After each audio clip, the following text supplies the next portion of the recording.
Jake, a 19-year-old college student, was driving back home after a long day of classes. It was late, and the stretch of highway he was on was known for being particularly desolate at night. The highway was flanked by dense woods on either side, and the only light came from Jake's car headlight slicing through the darkness. As Jake drove, he noticed something unsettling. There were no other cars on the road. He shrugged it off, thinking it was just a quiet night. But as the miles ticked by, his sense of unease grew.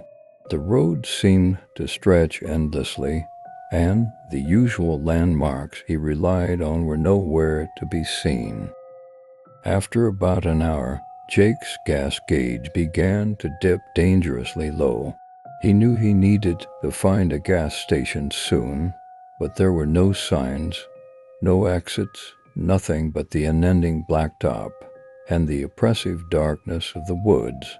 His anxiety started to mount as he realized he was in an unfamiliar part of the highway, one that he had never driven before. Just when Jake thought he might have to pull over and call for help, he saw a flickering light up ahead. It was an old, weathered gas station, the kind that seemed straight out of a horror movie. The neon sign buzzed weakly, casting an eerie glow on the station. Relieved, Jake pulled in, but something about the place didn't feel right. The station seemed abandoned. The windows were boarded up, and there was no attendant in sight. Jake hesitated, but with his fuel running out, he had no choice. He got out of the car, the cold night air biting at his skin. The silence was suffocating, broken only by the rustling of leaves in the wind. As Jake filled his tank, he couldn't shake the feeling that he was being watched. He quickly finished and got back into his car, eager to get back on the road.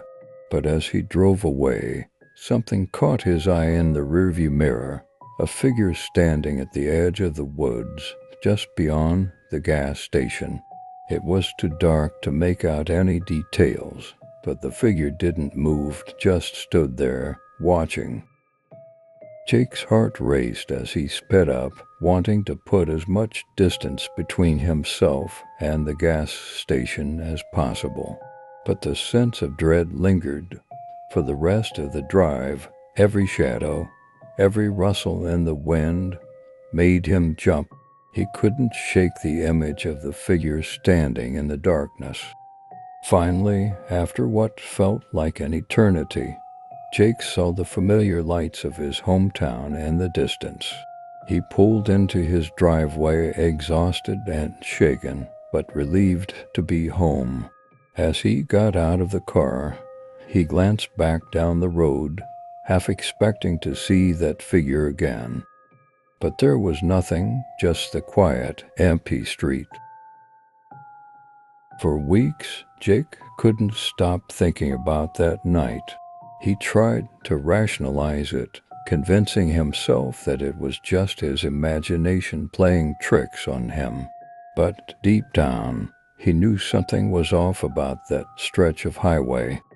To this day, Jake avoids driving on that road at night, and whenever he hears a rustle in the wind or sees a shadow out of the corner of his eye, he can't help but remember that eerie gas station and the figure watching him from the darkness.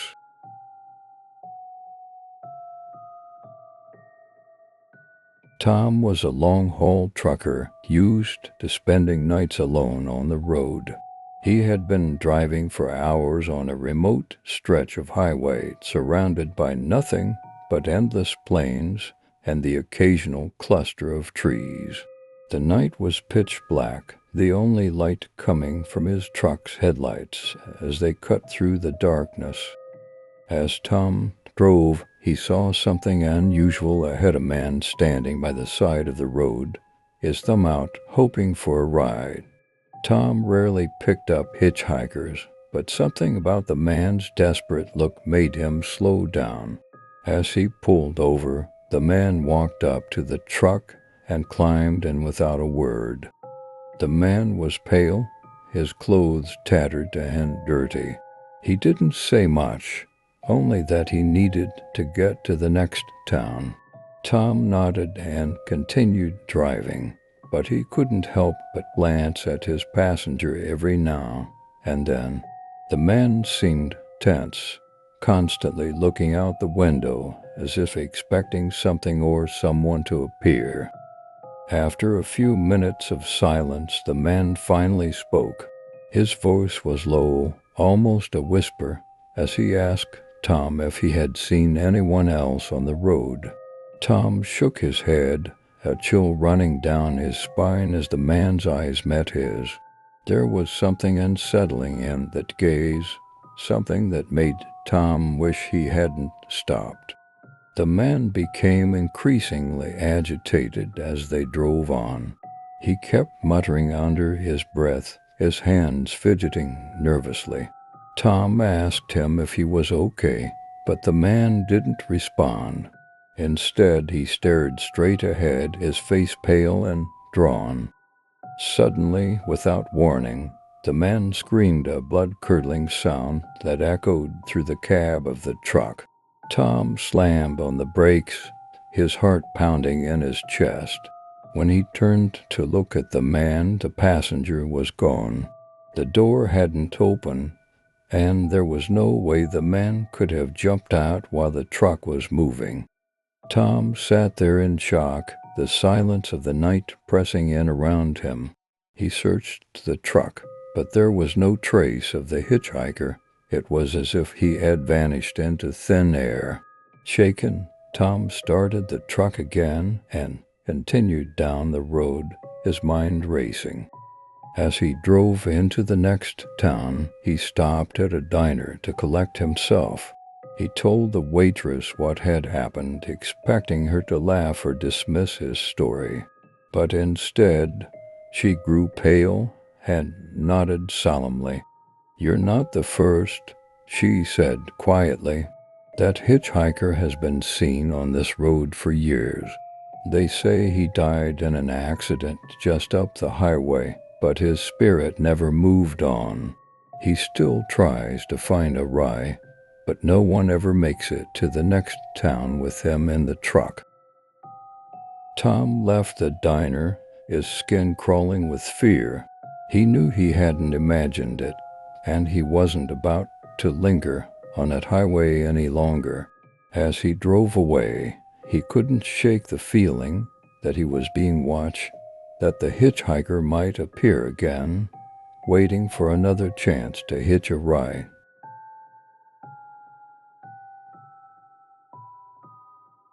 Joan was a man who enjoyed the solitude of night drives.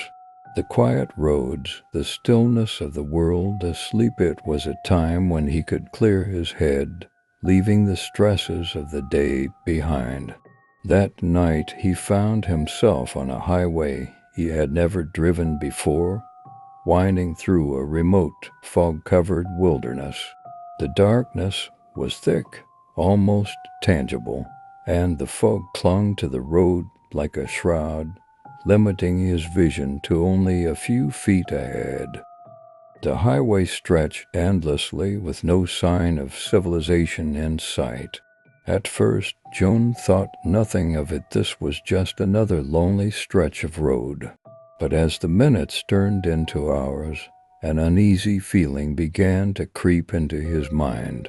The road signs he passed seemed off, somehow faded, their messages unclear, almost as if time had worn them down beyond recognition. He couldn't remember the last time he'd seen another vehicle. The highway seemed abandoned, as if he was the only one left in the world. The radio, which had been playing soft music to keep him company, began to crackle with static. Then, faintly at first, he heard voices distorted and disjointed, like a distant conversation caught between frequencies. The voices grew louder, more insistent, but they made no sense. They weren't speaking English or any language Joan recognized. They were whispers, hisses, sounds that sent icy shivers down his spine. Joan turned off the radio, but the voices persisted, now coming from the back seat of his car. He glanced in the rearview mirror, heart pounding, but there was nothing there, just the empty back seat. Yet the voices continued, now louder, more desperate, as if they were trying to warn him of something. As he drove on, the fog thickened, and the road began to twist in unnatural ways. It felt as if the highway was leading him in circles, trapping him in some kind of nightmarish loop. The unease in Joan's gut grew stronger, a gnawing sensation that something was very wrong. Joan's hands gripped the steering wheel tightly, his knuckles white. The road seemed to go on forever, with no exits, no rest stops, no way out. The only constant was the oppressive fog, wrapping around his car like a suffocating blanket.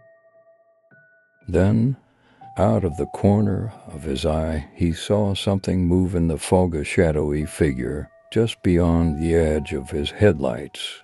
He slammed on the brakes, heart racing, but when he looked again, there was nothing there. He breathed heavily, trying to calm himself, but the sense of dread only deepened. The further Joan drove, the more the road seemed to change. The asphalt beneath his tires grew rough and cracked, and the trees lining the highway twisted into grotesque shapes. Faces seemed to emerge from the bark, twisted in agony, their eyes hollow and accusing. The road itself began to pulse with an unnatural energy, as if it were alive, guiding him deeper into its clutches. Then the memories began, flashes of scenes that weren't his. A child crying in the dark, a woman screaming, a house engulfed in flames. Joan saw these images in his mind, vivid and terrifying, but they weren't his memories. They were someone else's, fragments of a past that had nothing to do with him, or so he thought. But the more he drove, the more familiar the memories became. He saw a man standing over a body, blood dripping from his hands. He saw a car wreck, twisted metal and shattered glass, the smell of gasoline thick in the air. He saw a funeral, a small casket being lowered into the ground, the sound of sobbing echoing in his ears. These were his memories, buried deep, things he had tried to forget. But the highway brought them back, forcing him to confront the darkness he had tried to escape. Joan tried to turn the car around, to retrace his steps and find a way back to the life he knew, but the road wouldn't let him. Every turn brought him back to the same place, the same stretch of cursed highway, with the fog growing thicker, the shadows darker, and the voices louder. The highway was feeding on his fear, his guilt, his darkest secrets. As the hours bled into each other, time lost all meaning. Joan's mind began to fray under the relentless assault of the highway's horrors. He could no longer tell what was real and what was a nightmare. The radio crackled to life again, but this time it wasn't music or voices, it was his own voice, repeating the same phrases over and over. You can't escape. You deserve this. You belong here. In the distance, through the fog, Joan saw a faint light. It flickered, then grew brighter, a beacon in the darkness. He pressed the gas pedal, desperate to reach it, to find some way out of this nightmare. But as he approached, he realized with a sinking feeling that the light wasn't an exit, it was the source of his torment. The light was coming from a burning house, the same house he had seen in his memories. Flames licked the night sky, and in front of the house stood the shadowy figure he had glimpsed earlier. The figure was clearer now a man, his face twisted with rage and sorrow, holding a knife stained with blood. Joan's breath caught in his throat as he realized who the figure was. It was him.